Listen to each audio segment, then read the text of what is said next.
Je passe la parole à Maître Thierry Atangana. Je disais tout à l'heure, Maître, que votre expertise nous sera d'un précieux apport lorsque nous parlerons de ce sujet qui, justement, concerne la République. Et il faut d'ailleurs dire que certains organismes internationaux se sont également saisis de cette affaire. Alors, première interrogation. Avez-vous l'impression, au regard de tout ce que les uns et les autres ont dit avant vous, que M. Anissé Kani a bénéficié des conditions de détention appropriées, 1, pour un homme de son âge, 2, pour son état de santé? Tout à fait. Je le dis avec autant de conviction parce que je vais préciser que je suis en même temps membre de la Chambre nationale des experts criminels du Cameroun. Et à la suite des événements d'incidents liés, n'est-ce pas, à la proclamation des résultats, nous avons mis à notre niveau une cellule de veille pour lutter contre les fake news, la désinformation et les deepfakes. Vous avez d'ailleurs vu, vous avez été invité lorsque nous avons tenu une première conférence de presse avant que la proclamation des résultats pour dénoncer l'ensemble de travers qui étaient diffusés à travers les réseaux sociaux. Il en est de même de se faire de l'affaire Anissé Kani. Parce que nous avons pris le temps, parfois ici, d'aller toucher du doigt, d'investiguer. Et aujourd'hui, on peut apporter des informations précises sur comment M. Anissé Kani a été interpellé, comment il a été traité jusqu'à sa mort. Pour aller droit au but. Il faut dire aux téléspectateurs que M. Anissé Kani a été interpellé le 24 octobre à Douala. Tout à fait. Il a été aussitôt transféré à Yaoundé, au CED, plus précisément au service de l'emploi, des directions et des structures, orienté au service central des recherches judiciaires. Il est accueilli par le chef de ce service, le lieutenant-colonel Bialo, son certainement vers 22 heures. À leur arrivée au CED, ils ont aussitôt été pris en charge par le plateau technique du centre médical de la gendarmerie nationale, coordonné par le médecin en chef qui coordonne ce centre de santé. Tous ont été consultés. Monsieur Chameni, Monsieur Abayono et justement Monsieur Anissé Kani. C'est le médecin en chef qui décide de la prise en charge de M. Anissé Kani. Je précise que quand Anissé Kani arrive à Yaoundé, on ne parle pas encore de son extracteur d'oxygène. Parce que durant tout son séjour, tant qu'il met dans ce service, on constate qu'il a un souci de détresse respiratoire. Ils l'ont pris en charge. Il est affecté dans l'un des chambres VIP de cet organe sanitaire réservé, pour le dire, aux officiers supérieurs de la gendarmerie nationale. Il n'était pas en cellule. Monsieur, je mets quiconque au défi ici demeure la preuve que Monsieur Anissé Kani a passé une seule heure en cellule. Parce que, contrairement à ce que Monsieur Valère Bessal avait laissé entendre, il y a une parfaite coordination entre le ministre de la Défense et M. Galax Etoga. Et avant que ceci n'arrive, il faut préciser qu'il y a d'autres personnes qui ont été transférées depuis Garoua, qui ont bénéficié des mêmes avantages. Je veux dire mieux. M. Djekam Chameni, qui est épais tendu, les premiers produits qu'on lui donne, c'est acheté par qui? La gendarmerie nationale. Donc, il faut dire aux téléspectateurs que, contrairement à ce qui est dit sur les réseaux sociaux, ce monsieur a été pris en charge pendant pratiquement 3 à 4 jours. Monsieur Parfait ici, c'est la gendarmerie nationale qui a nourri monsieur Anissé Kani. 3 repas par jour. Si on avait voulu assassiner, comme on veut le laisser entendre, monsieur Anissé Kani, je crois que les gendarmes avaient tout le temps pour le faire. Il aurait même très bien fait. Ok? Alors, monsieur Anissé Kani va y séjourner jusqu'à sa mort. Pour ce qui est de l'extracteur, parce que moi je précise qu'on se tait par politesse, hein? On se tait par respect pour l'émission. Et pour le Vous présentateur, avez parlé, devant autant de grossièreté, vous avez parlé, j'ai Calmez-vous, Chantal Roger. C'est là le temps de parole de Maître Thierry Atangana. ils sont magistrats, vous dépendez de quel ministère? C'est officiel, c'est une ONG. S'il vous plaît. Permettez. Chantal Roger, nous nous calmons. C'est quoi Maître qui Thierry vient de Atangana, je voulais justement que nous puissions parler de cette affaire d'extracteur qui a fait grand bruit sur les réseaux sociaux et au niveau de certains médias. Beaucoup ont estimé, et je pense que Valais vient de le réitérer, qu'on a retiré cet extracteur très important pour la santé de M. Anissé Kane. Qu'est-ce qu'il en est exactement? C'est faux. Archi faux. Pourquoi? Nous parlons des faits. Je ne vais pas faire dans les émotions pour suivre cette personne ici. Lorsque M. Anissé Kane est interpellé, L'émission a été polie jusqu'à maintenant. il est en compagnie de M. Njoya Aruna, qui est en détention à la prison de Nobel. OK? Alors, dans le véhicule qu'ils avaient loué pour leurs besoins, c'est là où l'extracteur de M. Anissé Kane est resté enrobé dans un plastique de couleur blanche. Quand le problème se pose, a dit que on découvre à travers les réseaux sociaux que l'extracteur de M. Anissé Kane lui aurait retiré. C'est ainsi que on interpelle le collégion de Douala. Avec le concours du commissaire du gouvernement, on va extraire M. Njoya Aruna le 22 novembre, la prison de Nobel. Il est ramené là où... Njoya Aruna, c'était qui? Le conducteur du véhicule. Njoya Aruna est interpellé en même temps que... Lui, il était quoi? Qu'est-ce qu'il représentait? lui qui conduisait. C'est donc le chauffeur de ce véhicule. Le chauffeur du véhicule. D'accord. Ce véhicule était encore sous main de justice garé au niveau du groupement gendarmerie. C'est Njoya Aruna qui ouvre la porte, des portières du véhicule devant les officiers qui étaient là. Et on découvre cet extracteur qui est acheminé à Yaoundé. Je veux faire une confidence parfaite ici. Même quand M. Anissé Kane décharge son extracteur au CED, il ne l'a jamais utilisé. Vous savez pourquoi? Dites-nous. Parce que l'extracteur De la d'oxygène gendarmerie. qu'on lui donne À la gendarmerie. était de meilleure qualité, de meilleure capacité. Parce que celui qu'il avait était d'une capacité de 30,8 litres par minute, alors que celui que j'en avais lui offert était de 8 litres par minute.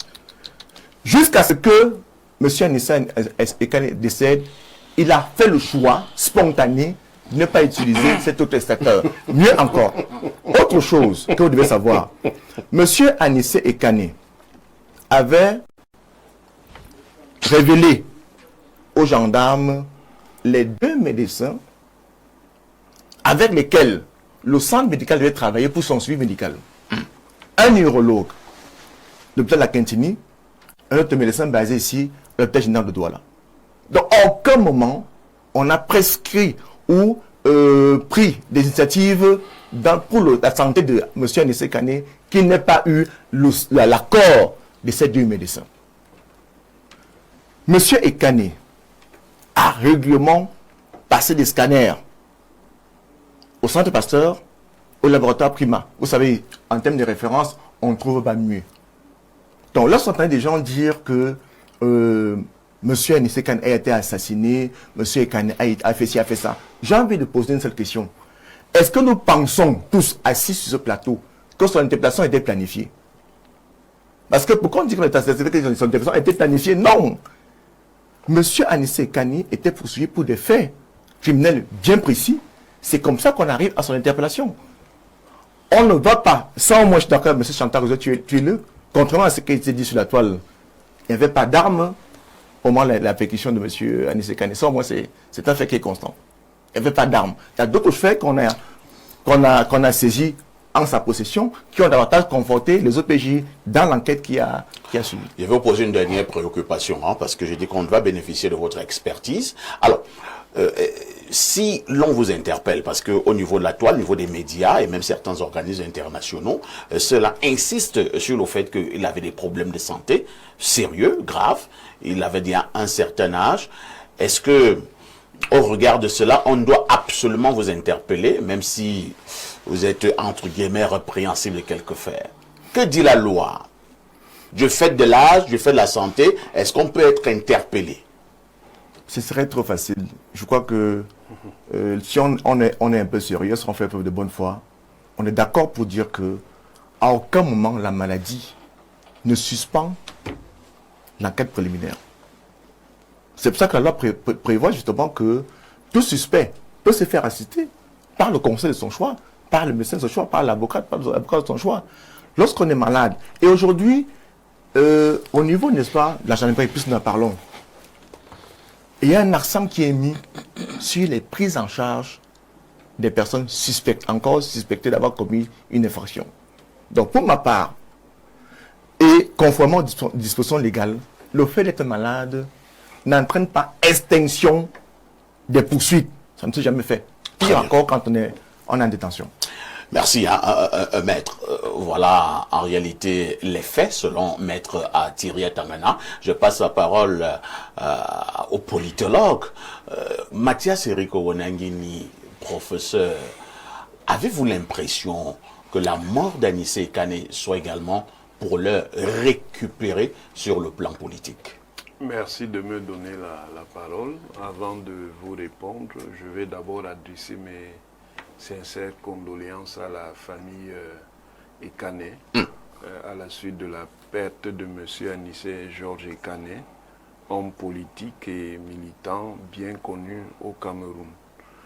Il est évident que autour de la mort de M. Ekane, il y a encore une fois, malheureusement, une lutte politique. Il y a une lutte politique entre ceux qui veulent à tout prix établir que M. Ekane a été assassiné d'une façon ou d'une autre, et d'autres à qui cette première interprétation ne plaît pas. Et il faut noter que le premier courant n'a pas commencé au moment où M. Ekane meurt effectivement. Dès qu'il a été arrêté, il ne s'est pas passé 2 jours, il y avait déjà des gens qui annonçaient que M. Anissé Kane était mort. On a d'ailleurs eu une fois le rumeur qui a circulé. Pourquoi? Parce que ceux qui savaient bel et bien que M. Anissé Kane était très très malade. Moi, la dernière fois que je l'ai rencontré, il y avait une émission organisée par RFI et il y avait plusieurs vagues d'invités. Et nous faisions partie de 2 des vagues d'invités. Et au moment où moi je rentrais, c'est là où il arrivait. Et à cette émission-là, quand je l'ai regardé, manifestement, il n'était pas déjà très bien. Je ne veux pas rentrer dans ces polémiques. Il peut arriver que quelqu'un qui soit en détention meure. Ce n'est pas pour autant qu'il a été assassiné. Et c'est déjà arrivé plusieurs fois dans l'histoire pénitentiaire camerounaise. Il y a des gens qui étaient en prison, qui sont morts, qui étaient malades avant d'arriver en prison et qui sont morts en prison, sans que, à ce moment-là, on ait accusé l'État, et particulièrement des services comme la gendarmerie nationale, de les avoir assassinés. De toutes les manières, il y a une enquête. Il y a une enquête qui va établir ce qui s'est exactement passé, mais je ne crois pas, je ne pense pas. Je ne pense pas que M. Ekane ait été assassiné. Et si vous vous rappelez, quelqu'un me le faisait remarquer, j'ai fait les vérifications. Au moment des procédures devant le Conseil constitutionnel, lorsqu'il s'agissait de valider les candidatures qui avaient été retenues par l'ELECAM, ou alors de rétablir les candidatures qui n'avaient pas été retenues, vous savez que M. Ekane, qui soutenait le professeur Maurice Kamto, s'était exprimé en défense de M. Kamto. Tout à fait. Et s'adressant à son vieux compagnon, devenu rival, Dieudonné Yebga, il avait déjà fait lui-même état de ce qu'il ne sentait pas bien. Il disait que quelqu'un qui va mourir, dont lui-même savait qu'il avait une santé difficile. De toutes les manières, il y a trêve de discussion là-dessus. L'enquête déterminera de quoi il s'agit. Maintenant, il y a toujours en termes de récupération politique une deuxième ligne, qui est la lutte idéologique. Et c'est dans ce cadre de la lutte idéologique que le ministre Atangandi s'est exprimé. ce qui s'est passé en 2025, c'est la reconstitution 30 ans après des lignes de conflit de 90. Ça veut dire qu'il y a des acteurs des villes mortes opposés aux acteurs du commandement opérationnel qui se retrouvent à nouveau. Atangandi était en face d'Ekane Anissé et de Djokam Tchameni dans cette lutte. Tout à fait. Donc, ils ne peuvent pas partager la même vision politique. N'attendez pas que monsieur le ministre Atangandi, qui travaillait à l'époque avec le ministre Fauchivé, vous dise que Anissé Ekane est un martyr. Du point de vue idéologique, c'est le bord strictement opposé. Est-ce que le ministre de l'administration territoriale, c'est le ministre de la République? Est-ce qu'un ministre de la République, est-ce qu'un ministre de l'administration territoriale donne un point de vue, ou alors il se limite? Un ministre est aussi un citoyen. Un ministre aussi un citoyen. Le fait que le MINAT serviteur du peuple, impartial, serviteur du peuple, c'est les coups que tu donnes, prof. Vous n'avez aucune Il leçon. ne se met pas à la dimension, à la disposition, vous êtes hors sujet. Pouvoir. Vous êtes hors sujet. Son employeur Vous fait les impôts de la République hors sujet. du tout. C'est vous qui hors l'êtes. sujet. C'est vous qui l'êtes. Bon, si vous pensez me mettre hors sujet, j'attends ma copie avec votre note. Voilà. Bon, j'attends de voir.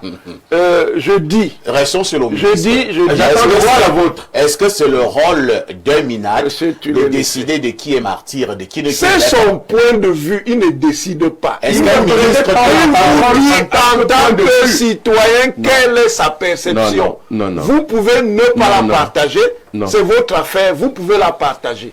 Il est libre de considérer que M. Anissé n'est pas un héros. Comme vous pouvez penser que c'est un héros. Le MINAT a donc gardé des vieilles rampères.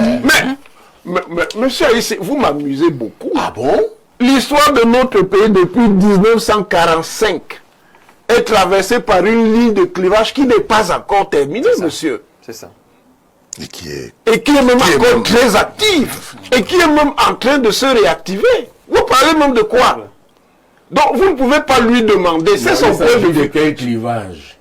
Depuis 1940. Vous voulez maintenant un cours d'histoire politique? 1945, il s'agit de... Vous voulez maintenant un cours d'histoire politique? Non.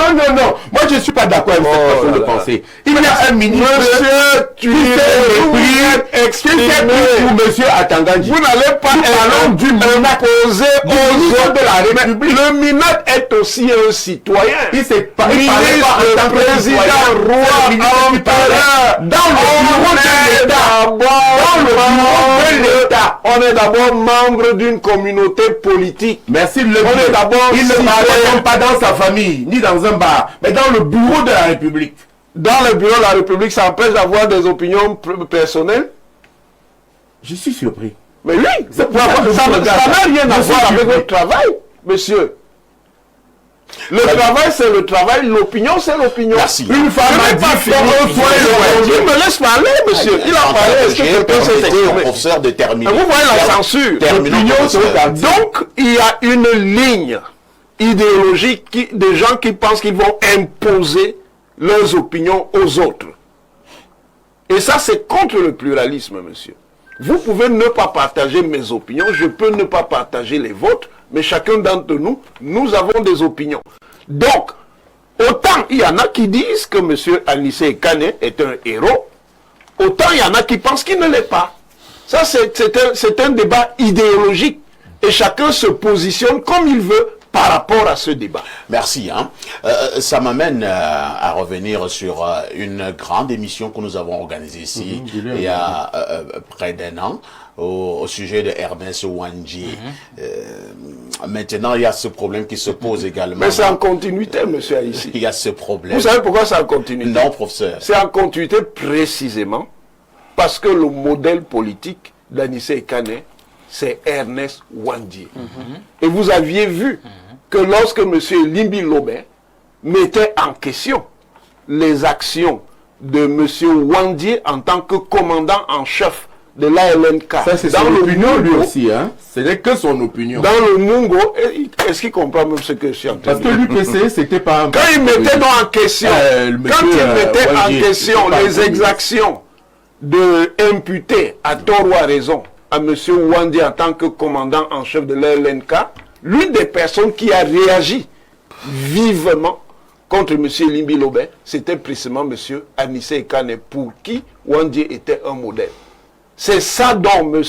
Tuilé, la ligne de clivage idéologique qui existe au Cameroun depuis 1945 et qui fracture le pays. Docteur Ombok, Anissé Kane, pour l'heure, héros ou non? Alors, héros ou non, la question, moi je vais déjà, du fait que je l'ai côtoyé, que j'ai échangé avec lui, que j'ai travaillé avec lui et que j'ai même bénéficié de ses conseils, il est un héros. Il est un héros parce qu'il a commencé une lutte qu'il a maintenue et il avait l'habitude de dire qu'il n'a pas peur de ce qui peut arriver parce qu'il croit en ce Cameroun, il croit que la nation peut donner mieux à ses enfants et à partir de là, il s'arrange à soutenir tous les candidats qui peuvent apporter quelque chose de différent à cette nation.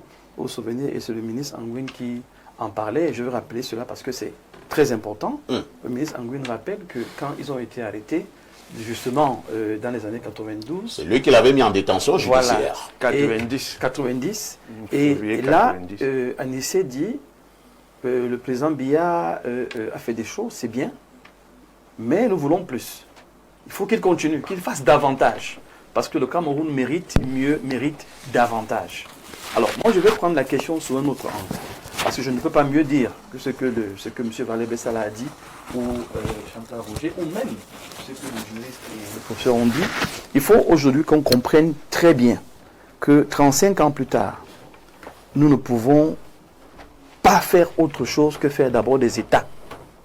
Et les États de la démocratie au Cameroun et même en Afrique deviennent une urgence. Une urgence parce qu'il y a tellement de problèmes non dits qui polluent l'atmosphère, qui créent des clivages, qui créent de la méchanceté finalement, que tout ce qui devrait être objectif, logique, devient subjectif. Parce que par le passé, on a eu à se côtoyer, vous m'avez fait du mal, et puis je vous attends demain, maintenant que j'ai le pouvoir, je vais vous régler votre compte, et ainsi de suite. On part dans tous les sens. Et on ne peut pas continuer dans ces conditions-là. Aujourd'hui, la première chose que moi je vais déplorer, c'est l'opacité communicationnelle. Opacité parce que quand on embastille, pour emprunter le terme de Valé Bessala, une autorité comme Anissé Kane, son domicile est connu, son parti, la base de son parti politique connue, sa notoriété, elle est connue, sa famille, on sait où elle se trouve. À côté même de ça, ce n'est pas un inconnu. Et dans ce cas, qu'est-ce qui a été fait depuis que nous avons des crises post-électorales, depuis 1992, pour créer un cadre de dialogue permanent, que j'appelle aujourd'hui, avec la dernière énergie? Si aujourd'hui, 35 ans plus tard, les Camerounais ne réalisent pas qu'il faut créer un cadre de dialogue national pour traiter des questions comme la crise et les crises post-électorales, on va se retrouver à la prochaine élection avec les mêmes problèmes parce que les acteurs de 2025 vont forcément se retrouver à la prochaine élection présidentielle, mais à quel poste? À quelle responsabilité? Est-ce qu'on va donc devoir se retrouver encore en train de régler les problèmes personnels où on met les opinions devant et on est prêt à sacrifier la vie de quelqu'un en oubliant quand même certains éléments de base? Quand j'appelle les États, j'appelle justement un cadre qui permet qu'on prenne en compte la loi, le droit, je suis d'accord, la loi, je suis d'accord, mais il y a aussi un volet quand même sociologique, un volet responsable des décideurs. On connaissait l'état de santé d'Anissé Kane. Et parce qu'on connaît son état de santé... Le maître a répondu à cette préoccupation. Non, je ne suis pas d'accord avec... Le fait d'avoir des problèmes de santé ne vous exempte pas des poursuites judiciaires. Nous sommes d'accord sur ce point. Mais là, nous sommes sur la question de la politique. Ce n'est pas du grand banditisme ou des agressions ou je ne sais pas. Nous sommes dans un cas... On parle d'atteinte à la sécurité de l'État. Non, à ce à ce niveau, nous commençons par la détention, les motifs de la détention et les conditions. C'est-à-dire que, s'il vous plaît, construisons quelque chose. Si malade. Allons dans un premier point. Chantal Les Roger, conditions, en fait, le premier point, c'est la détention, les causes de la détention et les conditions de la détention. C'est ça qu'il faut traiter. Dans le cadre du dialogue permanent, on se dit quand même que c'est un homme politique qui est connu. Si même il lui est reproché ceci ou cela, au vu de son état de santé. Oui. Lorsqu'un homme politique est connu, c'est un visa pour tout faire? Mais écoutez, à ce niveau, il est encore prévenu. Je vous rappelle que Dieucam Tchameni, c'est 6 mois x 2, je crois bien. On en parle. On est encore en train de... Tout à fait. On est encore en train de reconstituer et de voir si ce qu'on dit est vrai. Mais est-ce qu'on ne peut pas voir ça en nous gardant en résidence surveillée, par exemple? Mais si on ne crée pas un cadre de dialogue national pour traiter de ce genre de questions, pour dire que, attention, un homme politique, si demain il est interpellé dans un cas de figure comme celui-là, voilà comment on le traite, tenant compte d'un certain nombre de paramètres. Pourquoi nous faisons comme si nous sommes des machines? Très bien. Nous nous comportons comme des personnes qui refusons de construire un pays qui ne demande que de la responsabilité. Parfait, et je sors avec ce sortant. Le premier acteur, c'est l'ordre gouvernant. Le deuxième acteur, c'est les hommes politiques. Le troisième acteur, c'est les populations qui vont voter, en espérant qu'ils ont en face d'eux 2 entités qui pensent d'abord à leurs intérêts, qui leur veulent du bien et qui sont capables de trouver des mesures pour assurer la paix. Parce que la paix vient de qui? De ces 2 premières entités, les hommes politiques et l'ordre gouvernant. Quand les 2 entités-là refusent délibérément de se comporter de manière responsable, parce que la communication du MINAT, elle a beau être bonne, qualifiez-la comme vous voulez, mais elle vient en retard. Il aurait pu communiquer avant, qu'on n'aurait pas soupçonné sa communication. Même si ce qu'il dit est vrai, à quelle heure, comme on dit au Cameroun, ça crée un malaise. Maintenant, chacun est libre de dire que ça l'est ou ça ne l'est pas, mais je pense que, et je sors par là, il n'y a que des idiots qui ne veulent pas changer d'avis. Si 35 ans après, la démocratie dans sa globalité et la politique en particulier ne pense pas à s'asseoir, à se réinventer. Ce que nous avons dit pour le camionneur de cette mise à jour est valable également pour la question de la gestion de la politique. Il faut qu'il y ait une mise à jour, de manière à ce que demain, on fasse la réelle politique et non le règlement de compte. Très bien. Joseph-Marie Elundu, je présume que vous avez suivi la sortie d'René Sadi cette semaine, parlant justement du cas Anissé Kane. Certains soupçonnent une cacophonie, une fois de plus gouvernementale. Apparemment, c'est déjà banal au Cameroun, hein, cette cacophonie. On a suivi René Emmanuel Sadi qui semblait condamné. Et maintenant, nous voyons l'OMINAT qui vous fait comprendre que l'État est dans son bon droit. Est-ce que c'est la preuve de ce que, pour le cas Anissé Kane, même au niveau de l'ordre gouvernant, ils ne se sont pas entendus? C'est ce que le porte-parole Monsieur, du gouvernement dit. vraiment, je suis personnellement très gêné par cette affaire. Et pourquoi? Sur ce plateau, et même sur plusieurs plateaux au Cameroun aujourd'hui, je crois que je suis l'un des doyens. Et j'ai vécu... C'est quoi les cheveux blancs? J'ai vécu, j'ai 68 ans, Mathias. Tu es mon fils. Non. Tu es mon... Tu es loin, très loin. Hein. Frère, donc, je voudrais que tu comprennes que je suis très ému, mais je vais faire l'effort de garder ma lucidité. Oui. Cet ouvrage, je l'ai écrit il y a longtemps. Je ne l'ai jamais dédicacé. Les chemins, sur les chemins de la réconciliation nationale. Parce que nous sommes à un stade critique de l'évolution de notre pays. Et quand je vois ce qui se passe, je suis interloqué. Est-ce que nous pouvons avoir un zoom sur cet ouvrage? Même ce débat est insipide, il est même dangereux. Parce que, en fait, Kane est un accident d'un chemin que nous avons emprunté et qui est dangereux pour tout le monde. Où on ne respecte rien. Ni vous, ni M. Atanganji. C'est pour ça que je parlais de ces 2 acteurs. On ne respecte rien. Ce sont ces 2 acteurs. C'est-à-dire que Kane meurt dans ses livres.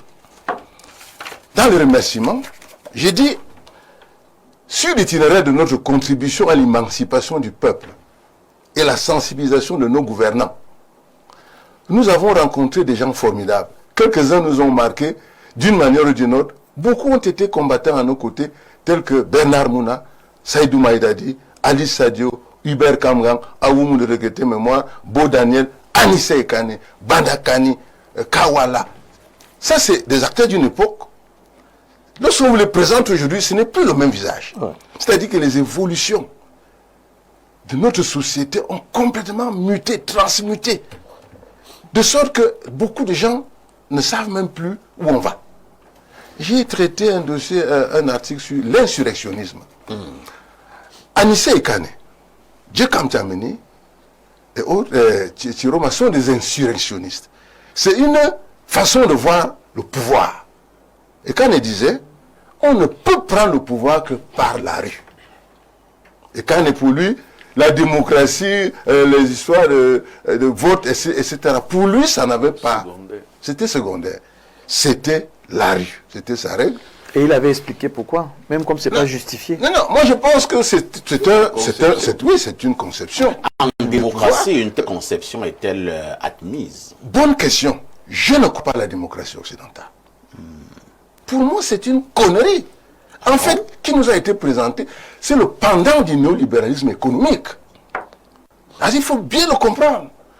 En réalité, on nous a amené ça pour distraire l'économie. Quel est le résultat de ce parcours aujourd'hui? Prenons 30 ans. L'itinéraire, faisons une analyse scientifique. Quel est le résultat? C'est la mort d'un Anissé Ekane. Qui meurt normalement parce qu'il devait mourir. Mais qui meurt dans quelles conditions? Et qu'est-ce que sa mort apporte? Une autre rupture, une cassure. Et vous voyez des gens qui sortent. Je ne comprends pas. Moi, je ne comprends pas très bien la sortie du ministre du Minat. Moi, je ne comprends pas sa sortie. Les Rosicruciens disent, et je les cite, je n'en suis pas un, mais je dis tout ça. Ils disent, si ce que tu vas dire n'est pas plus important que le silence, tais-toi. Donc vous condamnez le ministre de la Communication et vous soutenez le Minat. La sortie, non. Le ministre, j'ai dit, le Minat n'avait rien à dire. Même le MINCOM également. Le MINCOM est le porte-parole du gouvernement. Et il a donc dit? Il a dit ce qu'il a dit. Oui. Et je pense que c'est la position du gouvernement. Et pourquoi pensez donc qu'il devait se taire? Je parle du Minat. Ah, d'accord. À mon avis, je ne dis pas qu'il a mal parlé. Parce que de toute façon... Finalement, vous dites quoi? Si vous me suivez, vous allez m'écouter. J'ai dit le Minat a parlé. Pour moi, il ne devait pas parler.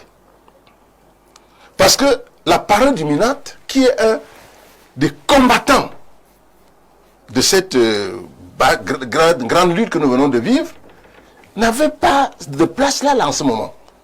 Il devait se taire. Et laisser donc la parole au gouvernement représenté par son porte-parole. Nous avons donc ici, en fait, au Cameroun, aujourd'hui, un problème de réorganisation de notre espace politique, de notre société. Lorsque quelqu'un décède en Afrique, ça appelle à la méditation. Lorsque quelqu'un de la dimension d'Anissé Ekane décède, on peut, nous tous, nous avons traîné une ou deux casseroles quelque part sur le chemin. Vous ne pouvez pas imaginer. Vous ne pouvez même pas imaginer. Il faut le dire aux Camerounais. Vous ne savez pas ce que nous, qui avons pris le risque, par exemple, lorsque j'écris cet ouvrage, c'est lorsque je suis contre la modification de la Constitution qui déverrouillait l'article 6.2 qui donnait ipso facto à le président de la République. Nous étions contre. 2008. Nous avons écrit ce livre. Et la personne qui nous a arrêtés sur le chemin de notre opposition, c'était Sokoudjou. Ah bon? Oui, Sokoudjou nous a dit, qui effectivement aujourd'hui, il poursuit plus ou moins. Sokoudjou soutenait la révision de la Constitution. Il m'avait dit, non. Il m'avait dit, Paul Biya n'est pas le problème du Cameroun. C'est Sokoudjou qui vous le dit. Paul Biya n'est pas... C'est écrit, hein, ici. Il a refait mon cours de sciences politiques. Il m'a montré un nouveau Cameroun. Sokoudjou, il m'a dit non, créons le groupe des patriarches pour la réconciliation et la paix au Cameroun. C'est Sokoudjou qui nous a arrêtés sur le Est-ce que c'est le même Sokoudjou que nous retrouvons à ce moment? Précisément, sur le chemin... Est-ce qu'il faut dire qu'il y a Sokoudjou 1 et Sokoudjou 2? 1, 2 ou 3. Parce que tu as Sokoudjou 1 qui est persécuté par, à l'époque, quand il est jeune, chef. Tu as le Sokoudjou 2, justement, qui est s'agit, et Sokoudjou 3 qui est un peu perdu. Dans cette... Oui, c'est un nouveau match. Ça, c'est grave. Bon, perdu, je ne crois pas. Il y a une position plutôt claire. Non, c'est perdu. Non, il a une position claire. Vous savez, non, il n'est pas perdu. Monsieur Mbok, vous avez observé que quand vous avez parlé, je n'ai rien dit. Bon, ok. J'ai dit ceci. Quand vous voyez quelqu'un tourner en rond, ok, quelqu'un qui est un grand combattant au départ, qui est persécuté, à un moment donné, qui devient, mettons, un message, et qui dit, bon voilà, laissez, c'est pas pour le bien. Le problème du Cameroun, c'est la France. Claire, Sokoudjou.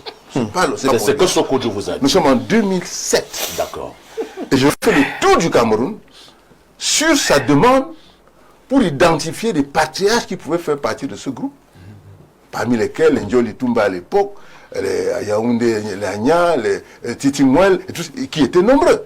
Et qui avaient été, dans ce groupe-là, qui devait porter un autre combat, celui de la réconciliation des Camerounais. Très bien. C'est une affaire d'il y a près de 20 ans aujourd'hui. Merci. Et je vais finir. Permettez que je finisse. Je vais finir en disant que nous filons du mauvais coton. Et le jeu auquel nous nous amusons, qui est le jeu du pouvoir, en éton, on dit là, c'est-à-dire, la calebasse ne va pas à la danse des pilons. Le pouvoir est une chose mauvaise. Qu'est-ce que vous voulez dire en français plus facile? Ces derniers n'avaient pas le droit d'affronter. Non. Oui, si. Quand tu vas à la danse des pilons, il faut être un pilon ou l'équivalent.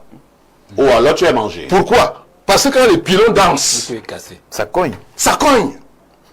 Quand vous voulez vous engager dans cette affaire, pilon aussi. vous avez un pilon. Oui. Parce qu'en fait, quand vous vous entrez, ils sont sûrs que il faut savoir. ils sont sûrs que vous aussi, vous avez un pilon ou bien vous êtes un pilon. Les pilons étant... Ça veut dire quoi? Ça veut dire que lorsque Kane dit par exemple que descendez dans la rue, je m'adresse à toi. Toi, tu as disqualifié mon ami Jean Atana, qui est un brillant journaliste sur le site, et qui est toujours actif, qui travaille à la presse de 1900 pour justifier les choses de 2000.